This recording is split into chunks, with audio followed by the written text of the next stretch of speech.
I'm Coach Pete of Math Coach Me. I provide math coaching and tutoring services, and I also provide free lessons at my mathcoach.me site. This is the second lesson in my Trig series on the unit circle, and unique to my approach is the use of Desmos calculators like the one you're seeing here to provide visual learning and convey visual concepts for various math topics. And trigonometry is certainly a very visual topic. Also unique to my approach is that there is a lesson, an online lesson for each one of these videos where you can take control, where you can interact with these Desmos calculators and you can set your value for the base of the triangle and through the Pythagorean, the height of the triangle. This is a triangle with a hypotenuse of 5, so the height of the triangle is calculated and you can set different values and you can explore these various concepts. And clearly there is a unique relationship between the Pythagorean theorem and the formula for a circle with an origin of 0. So if you like my approach, be sure to like this video and to subscribe to this Math Coach Me channel. So let's get started. Let's explore and learn trigonometry together. The description for this video does include a link to the online version of this lesson, or you can always go to mathcoach.me and then lessons, and then locate the Trigonometry 2 lesson, the unit circle and trig. First off, just a discussion between some of the similarities between circles and triangles.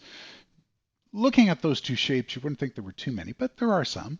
For instance, when you add up all of the angles in a triangle, all three angles, they add up to 180 degrees, and there's 180 degrees halfway around the circle, twice that all the way around the circle.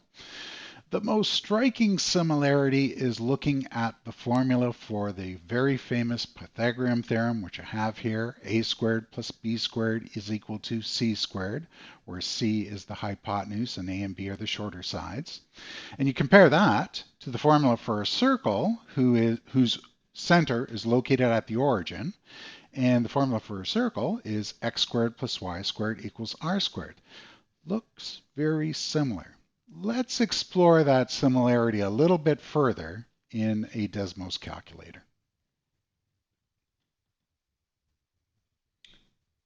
Okay, I'm going to put this Desmos calculator in full screen mode. And what I have here on the left is this first expression is the formula for my circle. Y squared plus x squared is equal to r squared. And in this case, I've set the radius to 5 and just locked it in at 5. So x squared plus y squared equals 5 squared. I've also created a Pythagorean theorem where a squared plus b squared is equal to 5 squared. So that is this triangle here in blue with a hypotenuse of 5. So our hypotenuse and our radius of our circle are the same. And again, our formulas look very similar right now. So I have a slider here to change the value of the base of my triangle. Okay, so when it is 3, the a value, or the height of my triangle, is equal to 4. Okay, and I can see that as I change this side, it's changing the side of A. And that's because this is just a recalculation of a rearrangement of the Pythagorean formula. Okay, so to calculate the side length of A, it's a square root of c squared minus b squared. Okay, so when I've got B, my base is equal to 3, I have a 3, 4, 5. Pythagorean triple. If I were to set my base to 4, okay, now I've got a 4, 3, 5 Pythagorean triple. And I can set this to any value.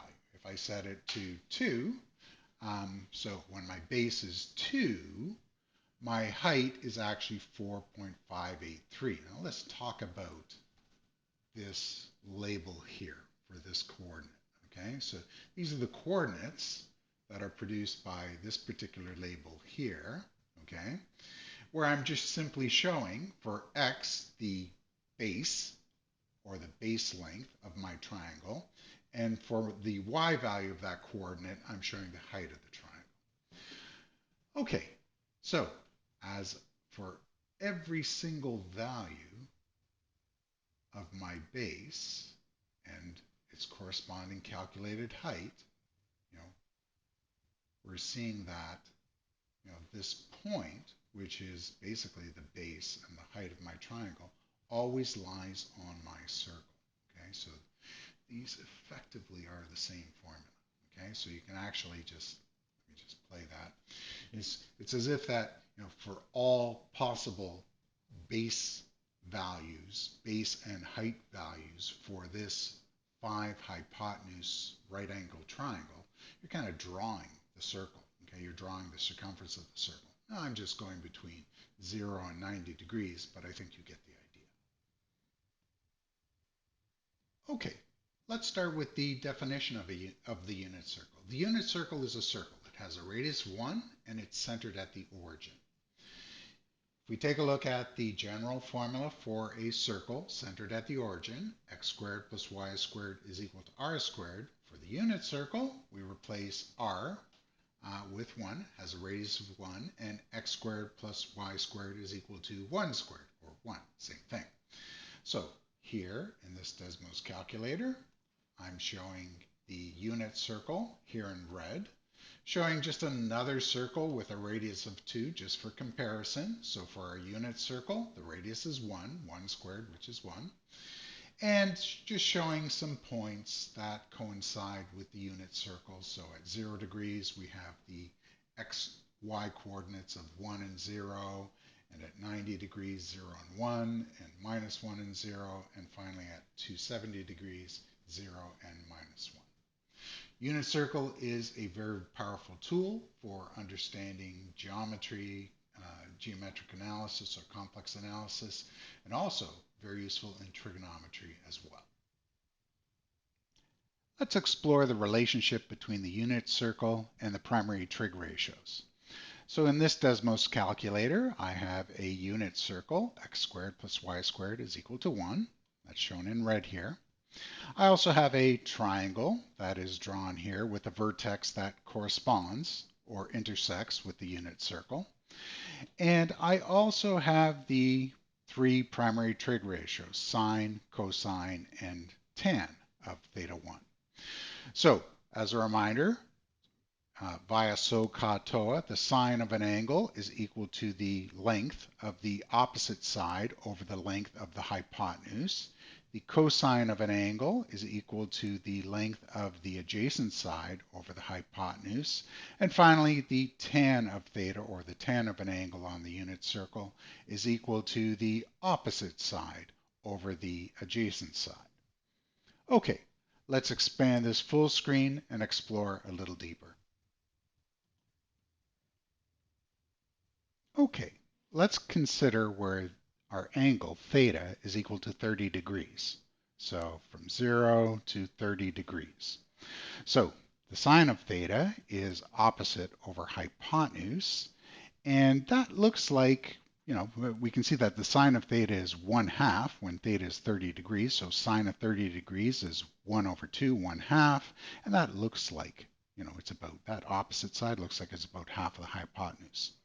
Well, in fact, it is, this opposite side is the y coordinate of this point. And the adjacent side is the x coordinate of this point. So for sine of 30 degrees, the opposite is 0.5 over 1 on the unit circle. The hypotenuse is 1, which is 0.5. The cosine of 30 degrees is the length of the adjacent side over the hypotenuse. The adjacent side is the x component of this xy coordinate, and that's 0.866 divided by 1 is simply 0.866. Let's change this to 60 degrees. For 60 degrees, the cosine of 60 degrees is now 1/2. Sine of 60 degrees is 0.866. Kind of flip those two. So the cosine is the adjacent over the hypotenuse. And when we look at that, we can clearly see that the adjacent side is 0.5. Okay, we can see that here as well in our xy coordinates. So 0.5 divided by the hypotenuse, which is 1, is simply 0.5, and that's why the cosine of 60 degrees is 1/2. Now, the important takeaway here is how I'm actually labeling this point. Okay, so this point here is the formula that I'm using for this point. So instead of calculating A's and B's as we looked at earlier, right now I'm using cosine of theta for my x coordinate and sine of theta for my y coordinate, because on the unit circle, the hypotenuse is 1. So the sine of an angle is the opposite over hypotenuse, or y, divided by 1, which is simply just y. And that's why I can use sine of theta to program or code what my y coordinate will be for this point. For my x coordinate, I'm using cosine of theta, which is adjacent over hypotenuse, which is x, this x value, over 1, which is simply x. So I can use cosine of theta to code my x coordinate for that point. And back in the lesson, we have the algebraic determination of using that cosine and sine of an angle to find that intersecting vertex of that triangle within the unit circle. So cosine of an angle is the adjacent over hypotenuse, the cos, and cosine of theta is equal to the x value over 1 on the unit circle. The hypotenuse is 1, so x is cos theta. That's what we see here.